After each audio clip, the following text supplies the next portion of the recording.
சமைக்கும் போது ஒரு லவ்வோட சமைக்கணும்டா. அதான் பாதி ருசியே. வெங்காயம் நறுக்கும்போது கூட ரசிச்சு நறுக்கணும், லவ்வோட. வணக்கம் and welcome to In-Laws சமையல். இன்னைக்கு நம்ம பார்க்க போற டிஷ் முருங்கைக்காய் பொரிச்சு குழம்பு. அது எப்படி செய்யலாம், அதுக்கு என்னென்ன தேவைங்கிறத பார்க்கலாம் வாங்க. வணக்கங்க.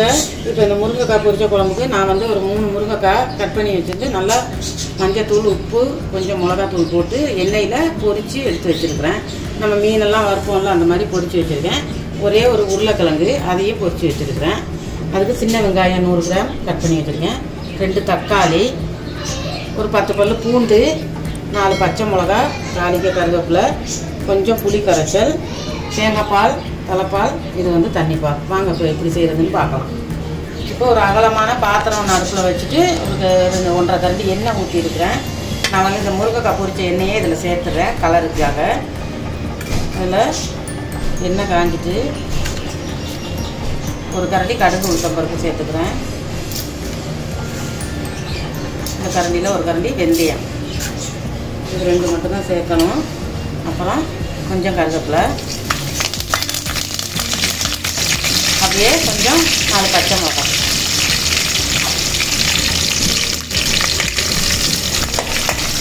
இது வந்து ஏற்கனவே நான் இந்த முருங்கைக்காய் குழம்பு, புளிக்குழம்பு ஒரு வீடியோ போட்டிருக்கேன், புளி ஊற்றி ஆக்குனது.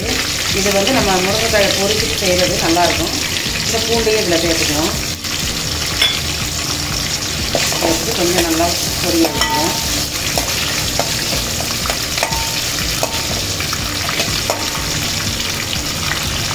இப்போது நான் கட் பண்ணி வச்சுருக்கிற சின்ன வெங்காயம் இல்லைன்னா நீங்கள் பெரிய வெங்காயம் கூட சேர்த்துக்கணும்னா ஒரு பெரிய வெங்காயம் இதையும் சேர்த்துக்கணும்.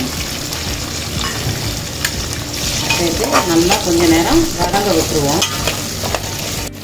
இப்போ பாருங்கள், இந்த பூண்டு, வெங்காயம், பச்சை மிளகாயெல்லாம் நல்லா வதங்கிடுச்சு. இந்த அளவுக்கு வதக்கிக்கிறணும். இதில் வந்து நம்ம ஒரே ஒரு பெரிய தக்காளி அது சேர்த்துக்குவோம். ஒன்று தான் கட் பண்ணி வச்சுருக்கேன்.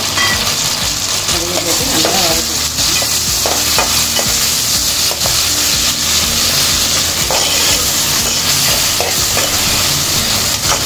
முருங்கைக்காவிலே ஏகப்பட்ட விதமாக குழம்பு வைக்கலாம்.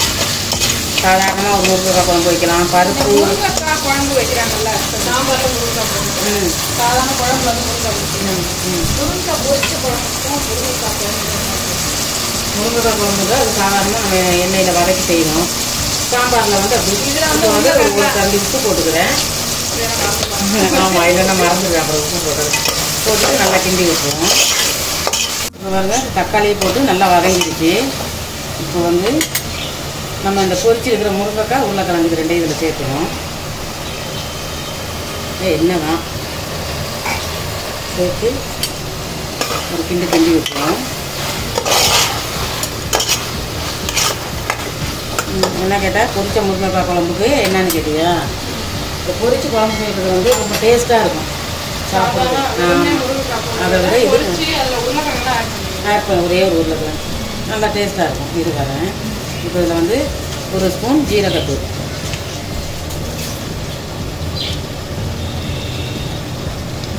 1/2 ஸ்பூன் மிளகுத்தூள், அவங்க 1 ஸ்பூன் சொல்லுவாங்க, 1 ஸ்பூன் ஜீரகத்தூள், 1/2 ஸ்பூன் மஞ்சத்தூள்,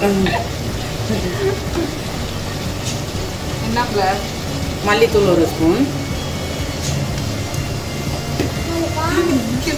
1 ஸ்பூனில் 1.5 கரண்டி மிளகாத்தூள். நான் ரொம்ப காரம் சேர்த்துக்கல, பத்தலைன்னா பார்த்துட்டு அப்புறமா கூட போட்டுக்கலாம். இதுவும் போட்டு நல்லா கிண்டி வைக்கணும்.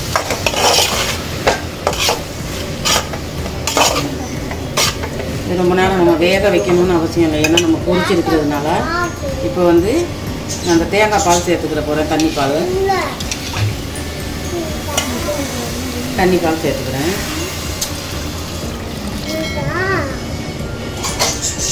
தண்ணி பால் சேர்த்து நல்லா கிண்டி விட்டுருவோம். உருளைக்கிழங்கு இல்லைன்னா கூட வெறும் முருங்கைக்காயை மட்டும் பொரிச்சிட்டு கூட செய்யலாம். நான் உருளைக்கிழங்கு இருக்கே, பாப்பா சாப்பிடுமேன்றதுக்காக நாங்கள் ஒரு உருளைக்கிழங்கு சேர்த்தோம். இதை இப்போ அப்படியே கொதிக்க விட்டுருவோம். நல்லா குழம்பு நல்லா வாசமாக இருக்குது. நல்லா அந்த தண்ணி பால் விட்டு நல்லா கொதித்து திக்காக வந்துருச்சு. இப்போ இதில் வந்து நம்ம இந்த புளி கரைச்சல் சேர்த்துக்குவோம். ஒரு எலுமிச்சம்பழம் சைஸ் புளி, ஒரு எலுமிச்சம்பழம் சைஸுக்கு தான் கரைச்சி வச்சுருக்கேன். புளி ஊற்றிட்டு அதில் வந்து இந்த தலைப்பாலையும் சேர்த்துக்கணுங்க. நல்லா கலக்கி விட்டுட்டு இது தலைப்பால் அதை சேர்த்துட்டு கொஞ்சமாக தண்ணியே சேர்க்கல. இப்போ தான் கொஞ்சமாக தண்ணி சேர்க்குறேன். சேர்த்து நல்லா இப்படி கிண்டி விட்டுங்க. கிண்டி விட்டுட்டு நல்லா ஒரு கொதி வர வரைக்கும் அந்த புளி இந்த தேங்காய் பால் வாடை எல்லாம் போகிற வரைக்கும் கொஞ்சம் அப்படியே கொதிக்க விட்டுருங்க. இப்போ தலைப்பால் தேங்காய் பாலெல்லாம் விட்ட பிறகு நல்லா கொதிச்சிருச்சு. முருங்கைக்காலாம் நல்லா உடையாமல் இருக்குது. சாதாரணமாக நம்ம வதக்கி செஞ்சால் கூட உடஞ்சிரும். பொரிச்சு செய்கிற உடையாமல் நல்லா இருக்குது. குழம்பு ரெடி ஆயிடுச்சு.